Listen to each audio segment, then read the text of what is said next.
I told the story about when the Panorama video came out. Homeboy comes in, I introduce myself, I give the spiel, doing some Husky level introduction. Soon as I said I was a physician associate. You know, in X-Men, Storm, when she is gathering all the lightnings, you see how her eyes turn white? This individual rolled their eyes in a way, the eyes just went pure white. I was like, I'll be damned. So it does happen, and you'll feel some way on occasions, but you can't control it. You can't control people's reaction. What you can do is do your best. Apply the skills you learned when you were in a PA school, the skills you've learned from interacting with your supervisor. You take the little gems they give you, read about them, get a comprehensive view. This guy said, I was in the same boat, pre-med in college, took the MCAT. I don't regret becoming a PA, especially as I've gotten older, because honestly, my time with my family is way more important to me than my career, and I don't spend a lot of time thinking about unfulfilled potential. This is interesting. It says, if you decide to stay a PA, I would never utter the words, I could have gone to medical school. You know, when I made that video of why I think there is this tension between junior doctors and physician associates, this was what I was alluding to. Whatever hell they've been through, we were not there. We were not in the trenches with them. We know the trenches we were in as PA students. I've been where you are, I know where you are going to be, and you'll be where I am today. One day. I cannot say the same thing to medical students. I've often heard people who've done biomedicine and then gone to medical school say it's completely different, which I understand. You don't have the clinical aspect, but they say their biomedical knowledge did not serve anything during the course, which, to be honest, I find strange. I don't know what books you people were reading during your biomedical degrees. The ones I was reading, they did help me when I went to PA school. They still do help me today. Of course, it's not the whole thing. Some of the nitty-gritty biochemical genetic stuff that I learned there, I'm not applying it today. Just trying to say, because we are not in the trenches with them, when they come out and the system in which they find themselves tries to compare them with us, for them, frankly, it's insulting. They just want to be them, and PAs just be PAs. If some of them had their way, the whole PA business will not exist. It's weird, man. No PA signed up for this tension. I'm a physician. I do not hate PAs or APRNs. Don't know what the hell that is. But I've worked with some PAs that were so incredibly talented and were stuck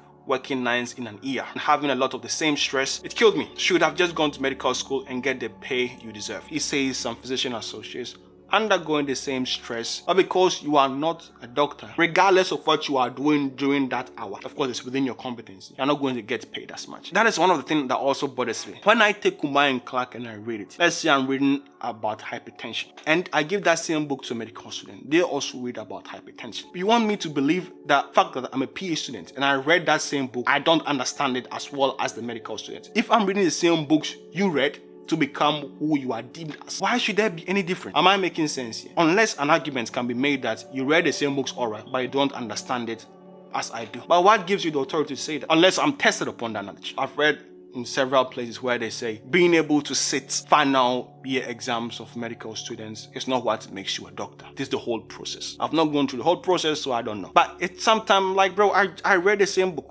You read Kumar and Clark, I read Kumar and Clark. You read these books about ups and downs, I read the same book. I read about the underlying pathology, the genetic basis, the biochemical basis, and then I came to the management plans like you do. But for some odd reason, you want me to believe because I'm not a medical student, I don't understand it. I'm missing something.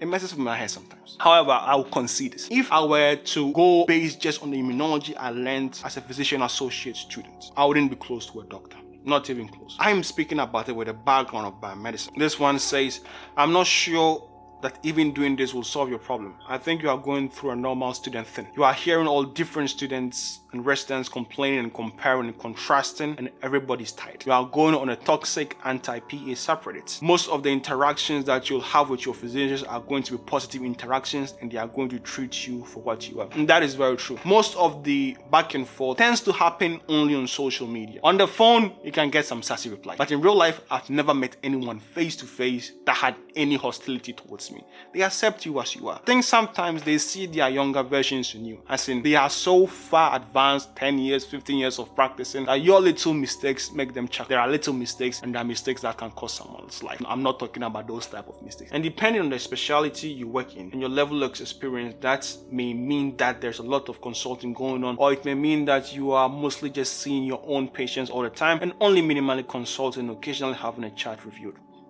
That is true, because in GP, you are in the room alone with the patient in question. We come to your diagnosis, I think they need A, B, and C. You don't always need a doctor. Doctors tend to come in. If you think there's a medication needed, If there's something you are not sure of and you want their second opinion, by the end of the day, you still have to go through the patients with the doctor just for safety purposes. The great relationship between the supervising and the PA is one that's mutual respectful, where the physician expands the PA scope in accordance with ability and appropriate care. Some of my physician colleagues even pick my brain for advice on occasion. Good stuff. That is one of the beautiful things of working in one specific area for a long time. You become a semi-expert. You're not an expert. Like you become very proficient. People begin to trust you. They won't be on top of your head like they were when you initially started. And that can definitely change your perception of the PA role. You'll feel more independent. You'll be smiling from one ear to the other. You feel valued. And over the years, with the different journals I've read about the physician associate role in the USA, in the UK, one thing that often comes up is this sense of belonging. If you feel part of the team, if you feel respected, you feel your opinion matters, you feel your supervisor actually respects what you have to say. If all these things are yes, positive, bro, Bob is your uncle. Everything will feel amazing. But if you feel like you're a second-class citizen, nothing you say matters, you'll want to live quicker than Shaggy.